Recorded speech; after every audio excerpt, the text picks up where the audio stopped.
Hello everyone, welcome back to my channel.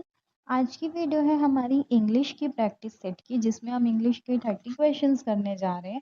ये video आपके CTET के लिए, शिक्षक भर्ती के लिए और जितने भी गवर्नमेंट एग्जाम जिसमें इंग्लिश ग्रामर का सिलेबस होता है उसके लिए बहुत ज़्यादा इम्पॉर्टेंट है। तो आइए शुरू करते हैं आज की वीडियो।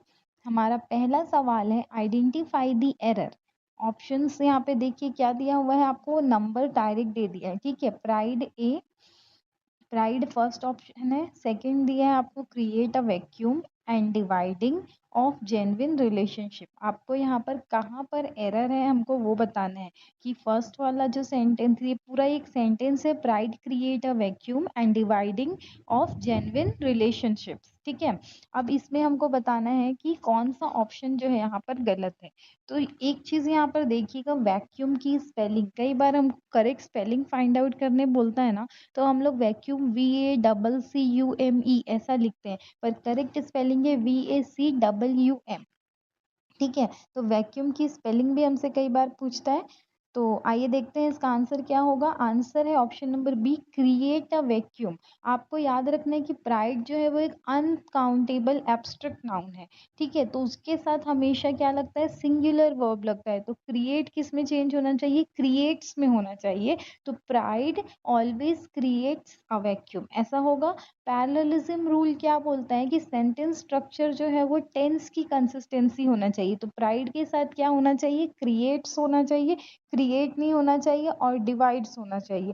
ठीक है, तो पार्ट सी जो है वो भी कैसा होगा, divides to maintain parallel structure with creates. Option आपको देखना है कि एब्स्ट्रैक्ट नाउन है, तो एब्स्ट्रैक्ट नाउन हमेशा सिंगुलर वर्ब लेते हैं। ठीक है, तो यहाँ पे देखिए क्या बोल रहा है, pride create a vacuum and dividing of genuine relationship. तो ये प्राइड के साथ क्या लगना चाहिए, क्रिएट्स लगना चाहिए। इसलिए ऑप्शन नंबर ए जो होगा, सॉरी बी जो होगा वो सही हो जाएगा, जिसमें क्रिएट की जगह क्रिएट्स आएगा। नेक्स्ट क्वेश्चन है, fill in the blanks. The politician is known for his dash to the people's needs. Politicians जाने जाते हैं किस चीज के लिए, जो कि पीपल की नीड, पीपल मतलब लोगों की जरूरत के लिए होता है। ठीक है, तो पीपल मतलब होता है लोग, इसका सिंगुलर भी कई बार पूछता है, तो पीपल का सिंगुलर होता है पर्सन, व्यक्ति। ठीक है, तो ऑप्शंस दिए हैं एवर्जन, एडहेरेंस, इनडिफरेंस या रेजिलेंस। तो इसका करेक्ट आंसर क्या हो जाएगा, इनडिफरेंस। कॉन्टेक्चुअली क्या होता है, पॉलिटिशियंस क्रिटिसाइज किए जाते हैं क्योंकि वो अनकंसर्न्ड होते हैं पब्लिक की नीड्स के लिए, जरूरत के लिए। तो इनडिफरेंस का मतलब क्या है, लैक ऑफ इंटरेस्ट और कंसर्न। तो इसीलिए क्या हो जाएगा, politician is known for his, politicians जाने जाते हैं, क्या जाने जाते हैं, indifference to the people's needs, मतलब लोगों की ज़रूरतों को नहीं देखने के लिए, नज़रअंदाज करने के लिए। ठीक है, बाकी ऑप्शंस देखते हैं। एवर्जन, तो एवर्जन का मतलब क्या होता है, स्ट्रॉन्ग डिसलाइक, जब आप किसी को बिल्कुल पसंद नहीं करते ना तो उसको बोलते हैं एवर्जन। एडहेरेंस क्या होता है, अटैचमेंट या कमिटमेंट किसी नियम के लिए। ठीक है, और रेजिलेंस होता है ability to recover quickly from difficulties, मतलब कि किसी परेशानी में जाने के बाद तुरंत वहां से खुद को रिकवर कर लेना। तो ये वर्ड्स भी पूछे जा सकते हैं, तो ये भी आपके लिए इंपॉर्टेंट है। नेक्स्ट क्वेश्चन देखते हैं, सिनोनिम ऑफ रिपल्स। तो रिपल्स का सिनोनिम क्या होगा, रिलायबल होगा, डिस्गस्टिंग होगा, यूनिफॉर्म होगा या पॉजिटिव होगा। तो रिपल्स का सिनोनिम, सिनोनिम मतलब होता है समानार्थी शब्द, तो क्या हो जाएगा, डिस्गस्टिंग। रिपल्स या रिपल्सिव मतलब क्या होता है, जो कि इंटेंस डिस्गस्ट और एवर्जन, किसी चीज को हम लोग दो टाइप के फोर्स पढ़ते हैं ना, अट्रैक्टिव और रिपल्सिव। अट्रैक्टिव में क्या होता है, दोनों फोर्स, दोनों पॉइंट्स जो होते हैं आपस में आकर्षित होते हैं, और रिपल्सिव में एक दूसरे से दूर जाते हैं। तो रिपल्सिव मतलब क्या हो जाएगा, डिस्गस्ट या एवर्जन। रिलायबल मतलब कि ट्रस्टवर्दी होता है, जिस पर आप विश्वास कर सको। यूनिफॉर्म मतलब जो हर केस में सेम होता है। और पॉजिटिव जो है वो कंस्ट्रक्टिव के लिए बोला जा रहा है, ऑप्टिमिस्ट के लिए। तो रिपल्सिव के लिए क्या ले लेंगे हम लोग, डिस्गस्टिंग ले लेंगे। नेक्स्ट क्वेश्चन देखते हैं, correction for window pane. Window pane का जो करेक्शन है वो क्या होगा, विंडो पेंट होगा, पेन होगा, ग्लास होगा या नो इम्प्रूवमेंट की जरूरत है। तो विंडो पेन की जगह हम क्या लिखेंगे, विंडो पेन की जगह हमको कुछ लिखने की जरूरत नहीं है, क्योंकि विंडो पेन जो है वो स्टैंडर्ड कंपाउंड नाउन है, जो कि एक single sheet of glass window होती है ना, ग्लास विंडो में जो कांच लगी रहती है उसको हम विंडो पेन बोलते हैं। ठीक है, pane versus pain, PANE pane और PAIN पेन। और एक PEN पेन होता है। तो पेन जो रहता है वो ग्लास सीट को बोलते हैं PANE। PAIN पेन मतलब दर्द होता है, और PEN पेन तो जो लिखने वाली कलम होती है उसको पेन बोलते हैं। ठीक है, तो नेक्स्ट क्वेश्चन देखते हैं। प्रीपोजिशन चॉइस बतानी है। Many people get killed dash accidents. बहुत सारे लोग मारे जाते हैं एक्सीडेंट्स। तो क्या होगा उसके साथ? ऑन, इन, विथ या एट। एक्सीडेंट्स ऑन हो जाएगा मतलब पर, इन मतलब में, विथ मतलब साथ, और एट भी होता है पर के लिए। ठीक है, तो many people get killed in accidents होना चाहिए। आइए देखते हैं आंसर क्या होगा। Option number be in answer हो जाएगा। एक्सीडेंट्स के साथ हमेशा हम क्या यूज करते हैं? इन यूज करते हैं। इन an accident, in a crash, in a car hazard, ऐसा।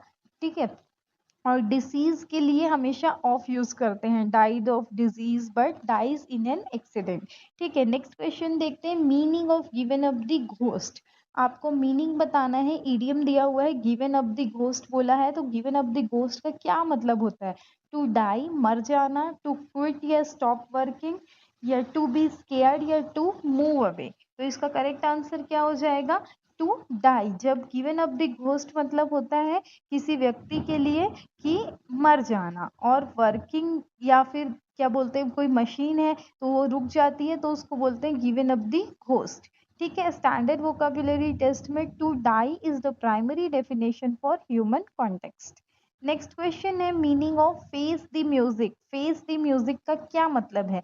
तो यहाँ पर ईडियम्स दिए गए हैं, उस ईडियम का आपको मतलब बताना है। ऑप्शंस हैं सिंग अ सॉन्ग, एक गाना गाना, लिसन टू म्यूजिक, म्यूजिक सुनना, फेस द कॉन्सिक्वेंसेस मतलब जो भी रिजल्ट आ रहा है, जो कोई काम किया है उसका जो असर पड़ रहा है उसको आपको देखना है, या एक्सेप्ट अ चैलेंज मतलब चैलेंज को एक्सेप्ट करना है। तो ईडियम्स हमेशा क्या रहते हैं? मुहावरा बोलते हैं ना, कि हम बोलते हैं कि लोहे के चने चबाना, तो एक्चुअल में लोहे के चने नहीं चबा रहे हैं। वो बोलते हैं कि मुसीबत कठिन काम करने को लोहे की चने चबाना बोलते हैं। वैसे ही फेस द म्यूजिक इंग्लिश में मुहावरा है, तो फेस द म्यूजिक होता है face the consequence. Option number C इसका करेक्ट आंसर हो जाएगा। मतलब जो भी आपने किया है, जो चाहे उसका अच्छा हो रहा है या बुरा हो, आपको उसको एक्सेप्ट करना है और उससे डील करना है। ठीक है, नेक्स्ट क्वेश्चन देखते हैं। प्रिपोजिशन बताना है किसके लिए? He has great command dash computer science. उसका ग्रेट कमांड है किसमें? कंप्यूटर साइंस में। तो आपको बताना है कि ऑन लगेगा, इन लगेगा, विथ लगेगा या ऑफ लगेगा। तो ऑन का मतलब होता है पर, इन का मतलब होता है में, विथ का मतलब है साथ, और ऑफ का मतलब है से या को। तो आपको बताना है कि ग्रेट कमांड जो है कंप्यूटर साइंस में होगा, पर होगा, साथ होगा या से होगा। तो कंप्यूटर साइंस में मोस्टली में होता है, सब्जेक्ट्स के साथ इन लगता है। आइए देखते हैं आंसर। आंसर है इसका of. when command means mastery or control over a subject or language, तो प्रिपोजिशन क्या लगता है? ऑफ। जैसे गुड कमांड ऑफ इंग्लिश या कंप्यूटर साइंस। कॉमन एरर क्या होता है इसमें? ऑन या इन यूज करते हैं, जो मैंने भी किया था, तो करेक्ट आंसर हो जाएगा ऑफ। क्वेश्चन नंबर 9 है direct speech conversion. She exclaim that the flowers were lovely. तो आप देखिए यहाँ पर ये जो दिया है इनडायरेक्ट में दिया है, और हमको चेंज करना है डायरेक्ट स्पीच में। तो she exclaim that the flowers were lovely बोल रहे हैं, तो एक्सक्लेम्ड बोल रहे हैं मतलब एक्सक्लेमेटरी। आपका ये क्वेश्चन जो है ना वो 1 मिनट में बन जाएगा। यहाँ पे क्या बोला है? एक्सक्लेम्ड बोला है ना, तो एक्सक्लेम्ड जो रहता है वो एक्सक्लेमेटरी सेंटेंस के लिए होता है। एक्सक्लेमेटरी सेंटेंस कौन से होते हैं? जिसमें आपका एक्सक्लेमेशन मार्क लगता है। तो एक्सक्लेमेशन मार्क किस में लगा? ऑप्शन नंबर सी में लगा है, तो ऑप्शन नंबर सी इसका करेक्ट आंसर हो जाएगा। ठीक है, बाकी हम और चीजें देखते हैं, आपको समझाते हैं। तो she exclaim that the flowers were lovely, तो वो बहुत ज्यादा एक्सक्लेम करी, मतलब कि आश्चर्यचकित हो गई कि फ्लावर्स बहुत अच्छे हैं। ठीक है, तो उसमें आप शी सेड बोलोगे तो जो एक्सक्लेम का वर्ड है उसको जस्टिफाई नहीं करेगा, इसीलिए सेड वाले तीनों ऑप्शन गलत हो जाएंगे, और ऑप्शन नंबर डी सही होगा। She cried what lovely flowers. ठीक है, तो ऑप्शन नंबर सी हो जाएगा। सेंटेंस रूल क्या बोलता है? इनडायरेक्ट में आपको क्या बोल रहा है? एक्सक्लेम्ड बोला है, तो एक्सक्लेम्ड के लिए हमको एक्सक्लेमेशन मार्क वाला लेना है। टेंस शिफ्ट को आपको याद रखना है कि पास्ट टेंस जो है वो इनडायरेक्ट में है, तो प्रेजेंट टेंस में वो आर होता है। ठीक है, नेक्स्ट देखते हैं error spotting. The Oxford university press has named the Oxford Hindi word of the year. तो आपको बताना है कि इसके साथ हैज नेम्ड गलत है, ऑक्सफोर्ड यूनिवर्सिटी प्रेस गलत है, ऑफ द ईयर गलत है, या इसमें कुछ भी गलत नहीं है। तो आइए देखते हैं इसका आंसर क्या होगा। No error. ग्रामर वेरिफिकेशन क्या बोलते हैं कि Oxford university press singular verb है तो उसके साथ हैज नेम्ड सही है। ठीक है, उसके बाद Oxford Hindi word of the year ये ऑब्जेक्ट है तो सेंटेंस का स्ट्रक्चर जो है वो बिल्कुल सही है। नेक्स्ट क्वेश्चन देखते हैं, question number 11, idiom for cancelled. Cancelled का जो ईडियम है इसके लिए कौन सा कैंसल्ड का जो वर्ड है उसके लिए कौन सा मुहावरा ईडियम सही है? Put off, call of, put away या कैरी ऑफ? तो कैंसल के लिए यूज करते हैं हम कॉल ऑफ। ठीक है, पुट ऑफ जो रहता है वो पोस्टपोन करने के लिए होता है और कैंसिल करने के लिए होता है कॉल ऑफ। ठीक है, पुट अवे होता है कि किसी चीज को एक जगह से हटा करके कहीं और अच्छी जगह पे रखना। कैरी ऑफ का मतलब होता है टू विन और succeed in doing something difficult. तो इसमें से कुछ भी पूछ सकता है, तो एक एक क्वेश्चन से आपके चार चार क्वेश्चन रेडी हो जाते हैं। तो इन चीजों को आप अच्छे से रेडी करके तैयार करना। नेक्स्ट क्वेश्चन है करेक्ट स्पेलिंग। करेक्ट स्पेलिंग बतानी है श्योर की, तो आई होप ये क्वेश्चन तो सबसे बन ही जाएगा। ऑप्शन नंबर ए इसका करेक्ट आंसर हो जाएगा, ASSURE। इसका मतलब होता है कि आपको क्या करना है, कॉन्फिडेंस देना है। इसके साथ दो वर्ड्स और आते हैं, एंश्योर और इंश्योर। एंश्योर का मतलब होता है कि किसी चीज का हैपन होना, to make certain that something happens, निश्चित करना कि कोई चीज हो। और इंश्योर करना मतलब जो इंश्योरेंस लेते हैं ना, किसी पॉलिसी से कवर करते हैं, वो इंश्योर करना होता है। तो इंश्योर और इंश्योर बहुत ज्यादा पूछा जाता है। नेक्स्ट क्वेश्चन है one word for gluten. Gluten का एक वर्ड बता, मतलब वन वर्ड ग्लूटेन है, उसका कौन से सेंटेंस का ये वन वर्ड है? One who eats little, one who eats excessively, one who studies a lot या वन हु रन्स फास्ट? तो ग्लूटेन किसको बोला जाता है? जो बहुत ज्यादा खाता है, जो बहुत कम खाता है, जो बहुत ज्यादा पढ़ता है या बहुत तेज दौड़ता है? तो ग्लूटेन तो आई होप वो आटे वगैरह में होता है, जो खाने के लिए यूज होता है। तो मेरे हिसाब से ऑप्शन नंबर बी होना चाहिए। तो ऑप्शन नंबर बी इसका सही आंसर है। ग्लूटेन बोला जाता है पेटू को। ये एक एक्सेसिव ग्रीडी ईटर को बोलते हैं ग्लूटेन। गवर्नमेंट और गवर्नमेंट जो रहता है कॉनिशियर फॉर ऑफ फूड, और फास्टिडियस होता है जो hard to please regarding food और क्लीनलीनेस। नेक्स्ट क्वेश्चन है डायरेक्ट स्पीच बनानी है। My friend told me not to be excited. तो इनडायरेक्ट दिया है, आपको डायरेक्ट में चेंज करना है। My friend said don't be excited, my friend said be excited, my friend says not excited या my friend will say excited? तो मेरी friend, my friend told me not to be excited, तो मेरी friend ने मुझसे कहा कि excited मत हो। तो मत हो के लिए क्या बी नंबर सही होगा? बी एक्साइटेड नहीं होगा। सेज नॉट एक्साइटेड, तो नॉट एक्साइटेड का मतलब वो एक्साइट नहीं है, तो सी भी नहीं होगा। विल से, ये तो बिल्कुल गलत है। तो करेक्ट आंसर क्या हो जाएगा? Option number A, my friend से डोंट बी एक्साइटेड। ठीक है, नेगेटिव इनडायरेक्ट है तो आप तो ऐसे ही बना लोगे। नेक्स्ट क्वेश्चन है subject verb agreement the centre of economy. आपको बताना है कि सेंटर ऑफ इकोनॉमी क्या होगा? Are falling, is falling, were falling या फेल? तो द सेंटर ऑफ इकोनॉमी क्या हो जाएगा? Is falling. यहाँ पर आपको क्या देखना है? Noun plus preposition plus noun है, तो पहला नाउन फिर प्रिपोजिशन है, तो वहां पर फिर नाउन आएगा। तो सेंटर क्या है? सिंगुलर है, तो उसके साथ क्या लगना चाहिए? इज लगना चाहिए, इसलिए the centre of economy is falling हो जाएगा। नेक्स्ट क्वेश्चन देखते हैं, one word for unmarried women. Unmarried women को क्या बोलते हैं? स्पिंस्टर बोलते हैं, बैचलर बोलते हैं, सेलिब्रेट बोलते हैं या विडो बोलते हैं? तो अनमैरिड वुमेन को क्या बोला जाता है? विडो तो नहीं बोला जाएगा, विडो जो रहता है वो जिनके हस्बैंड की डेथ हो जाती है। ठीक है, तो यहाँ पर करेक्ट आंसर क्या हो जाएगा? स्पिंस्टर। अनमैरिड वुमेन जो पास्ट यूजुअल एज, जिसकी शादी की एज चली गई है, उसको बोलते हैं स्पिंस्टर। बैचलर जो रहता है वो अनमैरिड मैन का होता है। Celebrate a person who abstains from marriage and sexual relations, जो रिलीजियस रीजन की वजह से शादी से मना कर देते हैं ना, उनको सेलिब्रेट बोला जाता है। और विडो जिसके पति की डेथ हो गई है उसको। तो बैचलर है अनमैरिड मैन के लिए, और स्पेंस्टर किसके लिए है? अनमैरिड वुमेन वो जिसकी शादी की एज, यूजुअल एज जो है वो चली गई है, उसको स्पिंस्टर बोलते हैं। इसीलिए यहाँ पे वुमेन वर्ड है, गर्ल नहीं है, गर्ल के लिए बैचलर ही आता है। नेक्स्ट क्वेश्चन देते हैं, ट्रांसफॉर्मेशन। हाउ डिड यू कम, आपको इनडायरेक्ट स्पीच में चेंज करना है। हाउ डिड यू कम को he asked how I came, he asked how I had come, he asked how did I come या ही आस्क्ड हाउ आई कम? तो आपको सबसे पहली चीज याद रखनी है कि टेंस को ध्यान देना है। ठीक है, तो यहाँ पे क्या दिया है, हाउ डिड यू कम है। ठीक है, हाउ डिड है, डिड क्या होता है, पास्ट टेंस होता है, तो पास्ट होता है तो प्रेजेंट वाला हटा दीजिए। ठीक है, तो प्रेजेंट वाला कौन सा है, ऑप्शन नंबर डी, इसको हटा दीजिए। अब ए बी सी में से देखेंगे तो हाउ आई केम है। ठीक है, तो हाउ आई केम, तो इसके साथ अगर आप लगाएंगे क्या, हेल्पिंग वर्ब, तो वो ज्यादा अच्छा होगा। तो ऑप्शन नंबर ए भी हटा दीजिए। अब बी और सी में से आंसर है हाउ डिड यू कम। तो जब भी हम इनडायरेक्ट स्पीच में चेंज करते हैं ना, तो आपका क्या चेंज नहीं होना चाहिए, टेंस चेंज नहीं होना चाहिए। तो हाउ आई डिड कम बोला है और हाउ डिड आई कम बोला है, तो हाउ डिड आई कम बोलेगा तो वहां पर आपका ज्यादा सही क्या होगा, हाउ आई हैड कम। जब पास्ट होता है ना, तो रिपोर्टिंग वर्ब अगर पास्ट है तो उसके साथ पास्ट परफेक्ट लगता है, इसीलिए ऑप्शन नंबर 20 का करेक्ट आंसर होगा हाउ आई हैड कम।